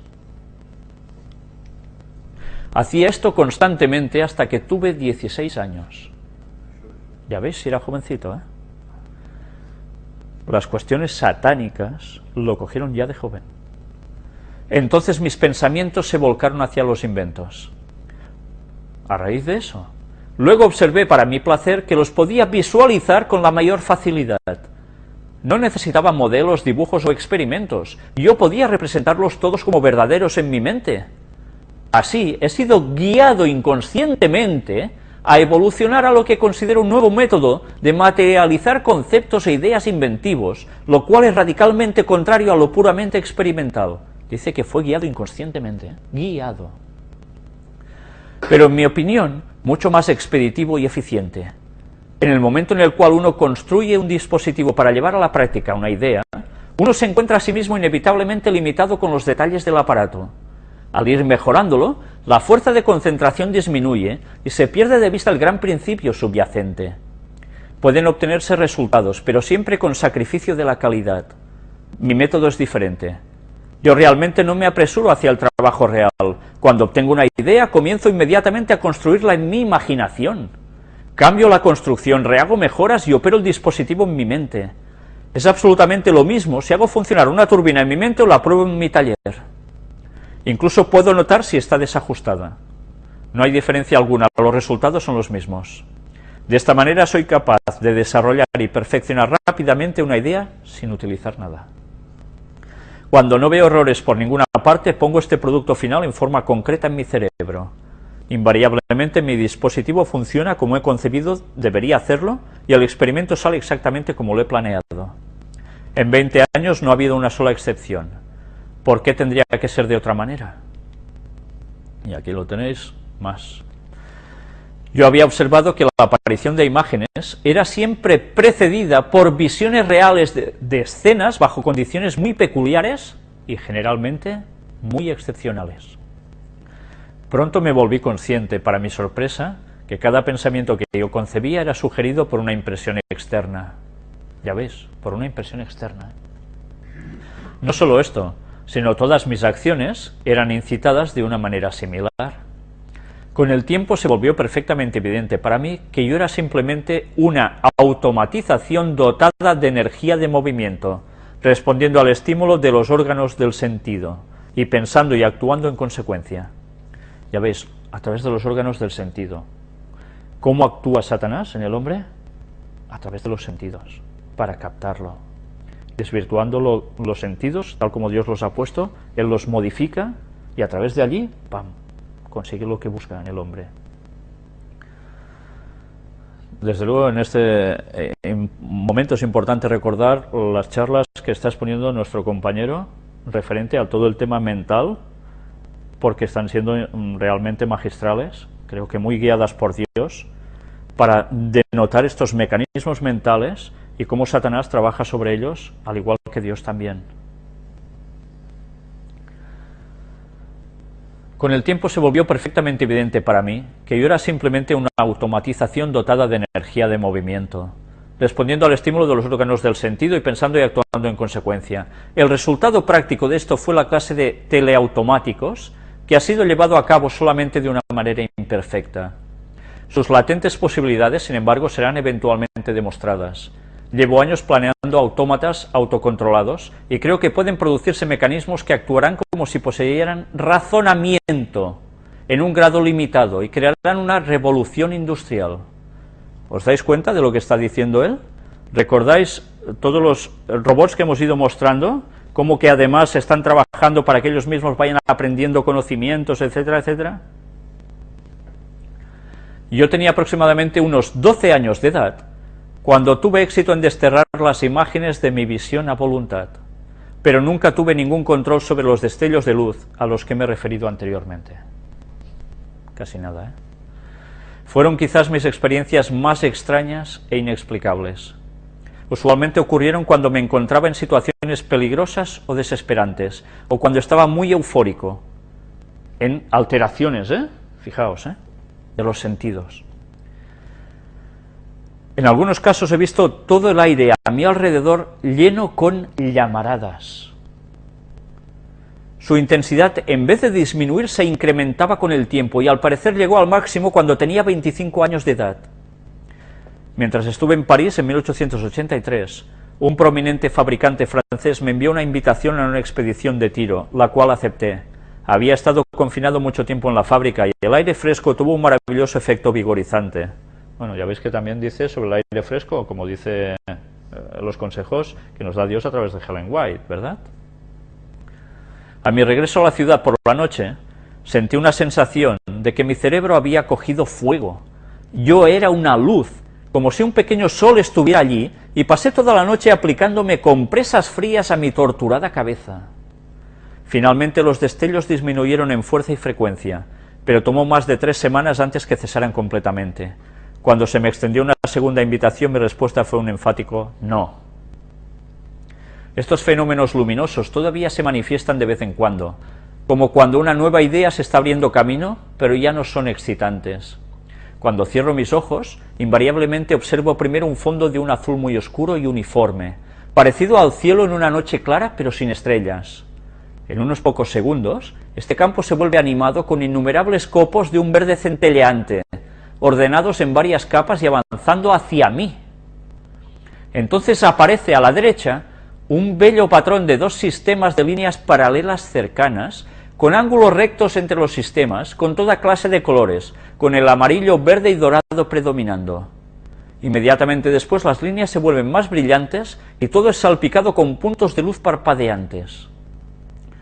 Este cuadro se mueve lentamente a través del campo de visión, y en aproximadamente 10 segundos se desvanece a la izquierda, dejando atrás una base de un más bien desagradable gris. Cada vez antes de dormirme, revolotean ante mi vista imágenes de personas u objetos. Madre mía. Cuando los veo, sé que estoy a punto de perder la conciencia. Si se ausentaban ellos, significaba una noche sin sueño. Durante este periodo contraje muchos extraños hábitos, algunos de los cuales puedo rastrear como causados por impresiones externas, mientras que otros son inexplicables. Yo estaba fascinado con el brillo de cristales, pero las perlas casi me dan un ataque. Después de acabar los estudios en el Instituto Politécnico y en la universidad, tuve una completa crisis nerviosa. Y mientras duró el mal, observé muchos fenómenos extraños e increíbles. Hasta aquí un pequeño extracto de sus extraños diarios.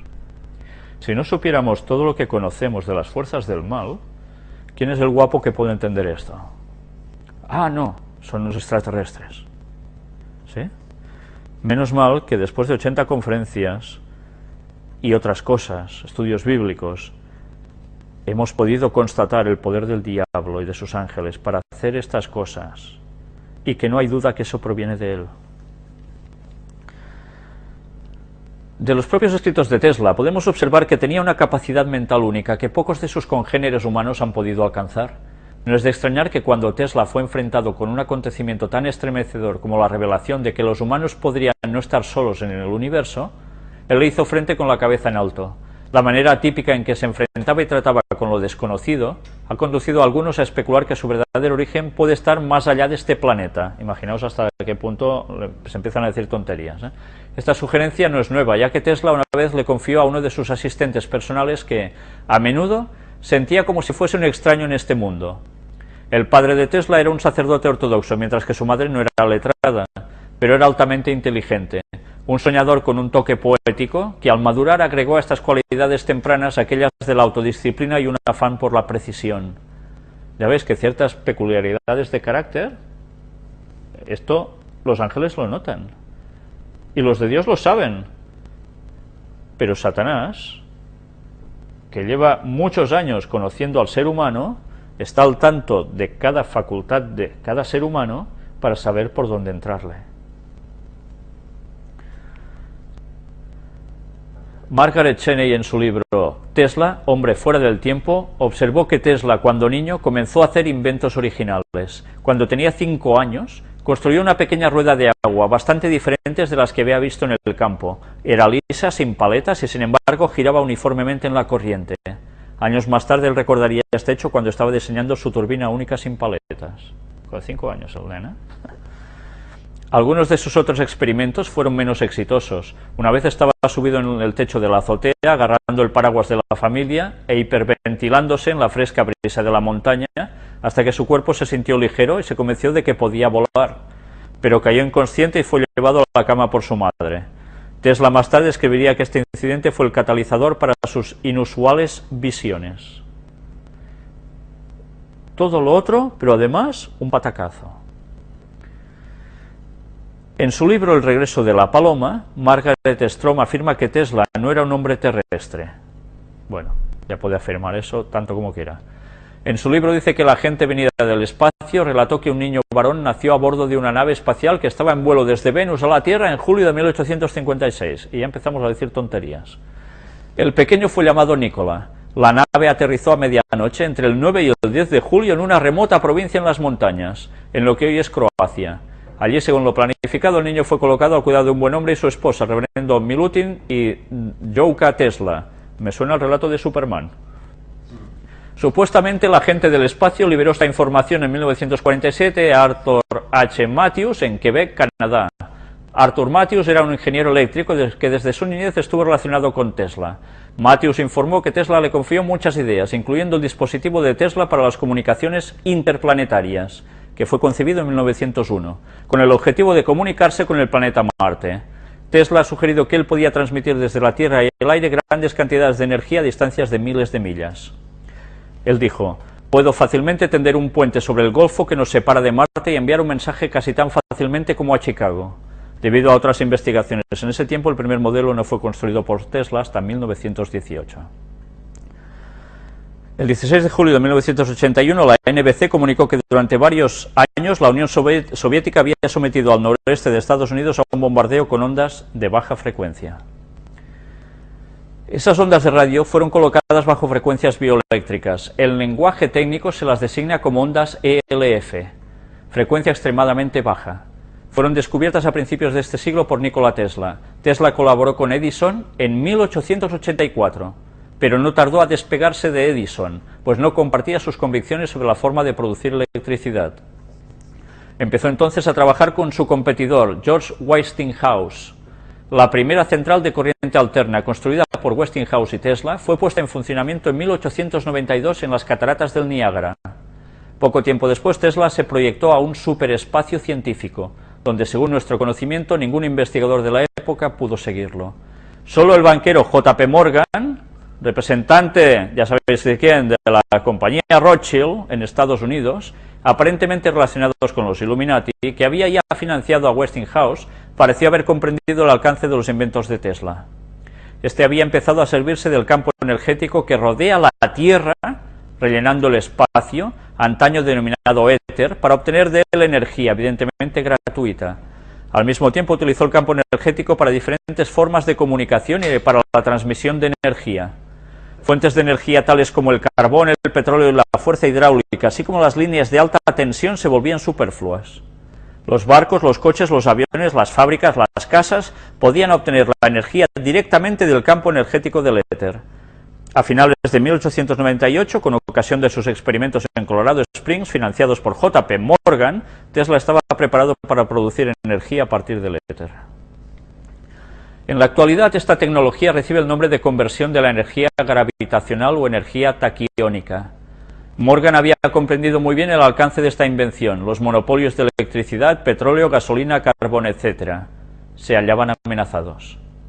Por esta razón hizo detener los trabajos de destruir el centro de Tesla en Colorado Springs. Sin embargo, Tesla no renunció. Hasta su muerte, acaecida el 7 de enero de 1943, acumuló multitud de inventos. Algunos resultaron revolucionarios y otros de una importancia tal que aún en la actualidad es apenas mensurable. Sus inventos podrían incluso en nuestro siglo XX transformar en poco tiempo la Tierra en un paraíso, cosa que, como sabéis, no es lo que desean aquellos que llevan el timón. Además de su máquina para captar energía del éter y tornarla utilizable, en 1931 Tesla construyó su Solid State Converter, conversor de materia sólida. Este propulsaba un motor eléctrico especial que, colocado en una pesada limusina, demostró tener el mismo desempeño que un motor con gasolina normal. Hicieron la prueba con el coche a 130 km por hora durante una semana. Gasto de combustible, cero. Ese aparato del tamaño de una caja de vino producía suficiente energía para suplir las necesidades de toda una familia. Tesla consiguió también provocar artificialmente terremotos gracias a la inducción de vibraciones en el campo de taquiones, cuya consecuencia es la de transmitir vibraciones a la materia. Un día Tesla sometió a un terremoto de este género a todo un bloque de inmuebles en una calle de Nueva York, que es lo que antes os he referido. Además de la patente para vehículos teledirigidos en 1898, inventó también la transmisión inalámbrica de energía. Pero en el marco de nuestro asunto, lo que interesa principalmente es el hallazgo de las ondas estacionarias, de las cuales hablaremos más adelante, y de frecuencias extremadamente bajas denominadas también de efecto Tesla. Y así va siguiendo y va presentando otras cosas. No sé si había otra cosa que os quería destacar de aquí. Bueno, yo voy a pasar las imágenes despacio para que en vuestras casas lo podáis ir leyendo cuando se suba la conferencia. Todo el artículo no tiene desperdicio para nada. Y bien, vamos a pasar, una vez termine todo esto, aquí tenéis en las revistas donde aparecieron los escritos de Nikola Tesla. Vais a ver ahora fotografías y planos de ovnis del Tercer Reich. Hay muchas personas que desconocen este hecho, pero ya habéis visto de dónde surgió todo el concepto Nikola Tesla, a través de visiones realmente satánicas. ¿Sabíais que el Tercer Reich, los nazis de Hitler, habían preparado ovnis? Pues vamos a ver distintas imágenes de esos planos, de cómo funcionaban con distintos nombres de proyectos, algunos incluso alargados. Curiosamente, algunas de las apariciones de ovnis que se han comentado son algunos bastante alargados, que dicen que son naves nodrizas, etcétera, etcétera. Vamos a ir viendo unas imágenes y con esto hoy concluiremos. Incluso periódicos de Buenos Aires, 1977-1978, que hablaban sobre extraños objetos así, más planos.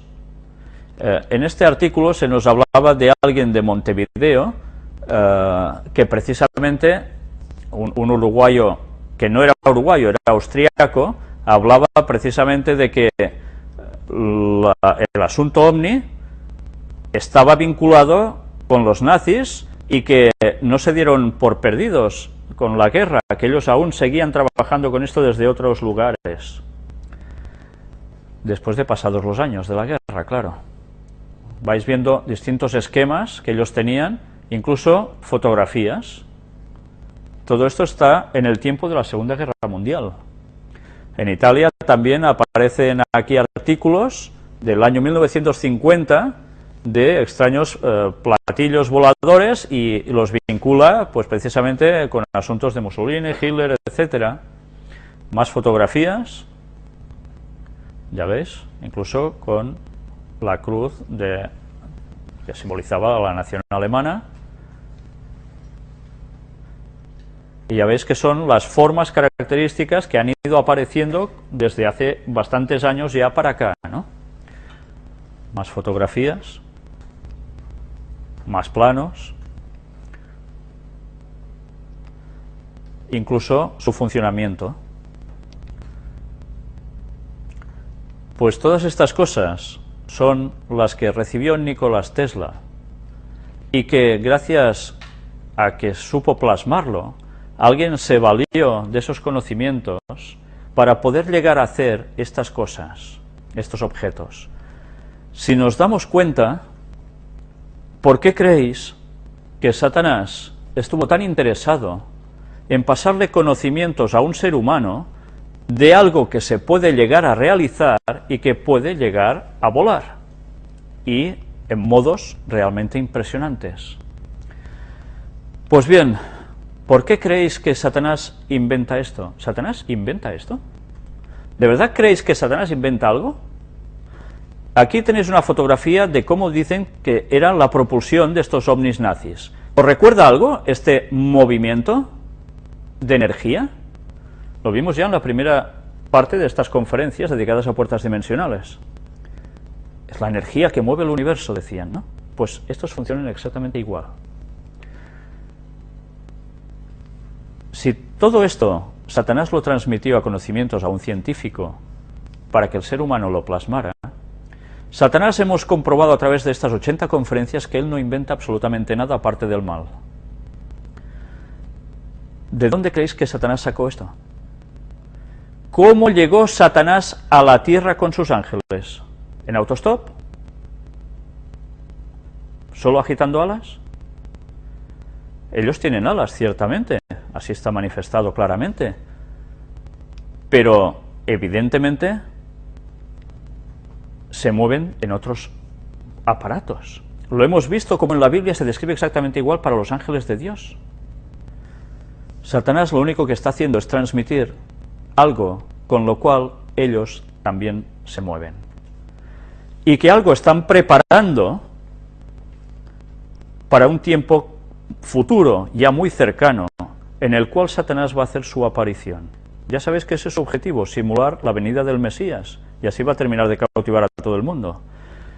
Vamos ahora a ver unas imágenes, en un vídeo, de alguien que vivió alguna experiencia con todo esto.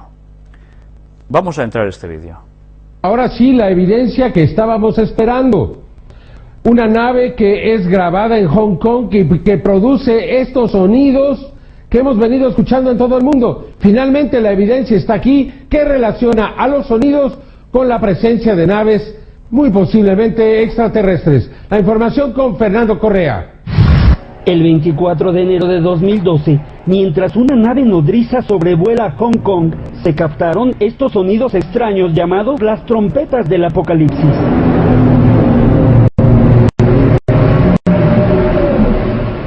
Es la primera ocasión que se documenta la presencia de un ovni que aparentemente está generando estos misteriosos sonidos.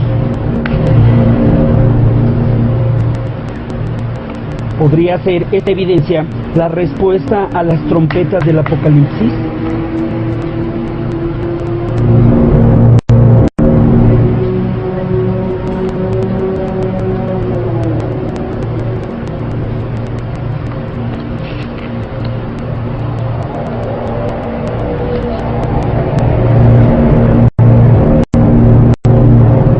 Observe con cuidado la nave nodriza. En cámara lenta, la imagen de la nodriza es impresionante. Una esfera desaparece.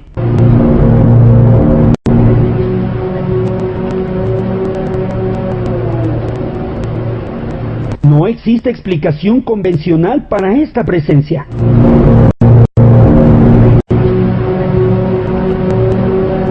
Observando nuevamente el video resulta una evidencia trascendental que relaciona el fenómeno ovni y los extraños sonidos que aparentemente están siendo generados por esta nave nodriza.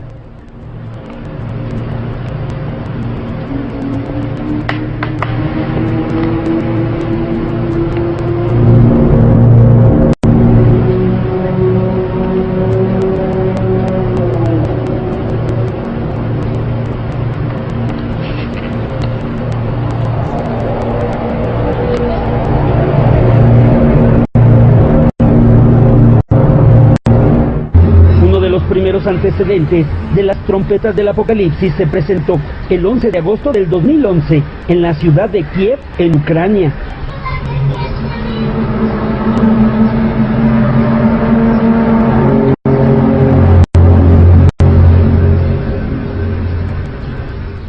También en Budapest, Hungría, el 11 de enero del 2012.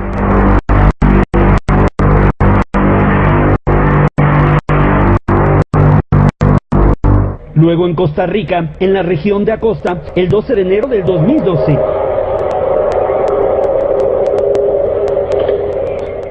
Además, en Monterrey, México, el 11 de febrero del 2012.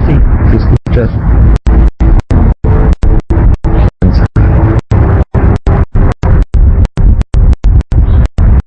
Al día siguiente, 12 de febrero, las trompetas del apocalipsis en la Ciudad de México.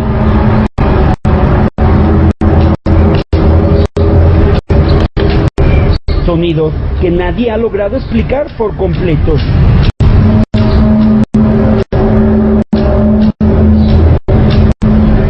Como la presencia de la nave nodriza en Hong Kong, que como una advertencia o una señal, sobrevuela una ciudad de más de 7 millones de habitantes mientras escuchan estos sonidos misteriosos. Una evidencia que abre la posibilidad de que los ovnis generen las trompetas del apocalipsis. Por lo que en futuras emisiones, esta investigación continuará.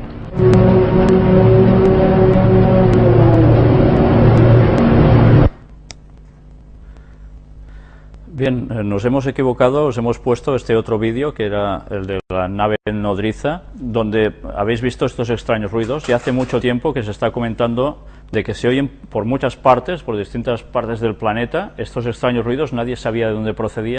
Ahora por primera vez parece ser que corresponde con la aparición de un extraño objeto en el cielo, ¿no? Pues ahora vamos a entrar, espero que sí, el vídeo ovni en Ocotlán. Bien, he dicho que entraríamos el vídeo, pues no vamos a entrar el vídeo. Lo que vamos a hacer es irnos a casa, que ya es muy tarde. Os doy las gracias por haber venido y aguantar tantas horas de conferencia como ha sido la doble sesión de hoy. Y sencillamente comentaros que lo que vais a ver en este vídeo que pasaremos no será uno, van a ser dos sobre la misma persona, y irá acompañado de unos testimonios personales de un gran amigo que tengo en México, que conoce precisamente al señor que vais a ver aquí y que han compartido alguna experiencia juntos. Y también vamos a pasar su propio testimonio ante ciertas cosas que él ha vivido. Todo esto, si Dios quiere, ya será para empalmar también con, o enlazarlo todo, con los textos bíblicos que nos falta por tocar y las citas de Ellen White que nos van a acabar de terminar de dar la luz que corresponde para saber determinar, una vez más, qué es de Dios y cuáles son los plagios de Satanás. Pues bien, espero que hayáis estado bien entretenidos durante todas estas horas. Muchas gracias por vuestra atención y que Dios os bendiga.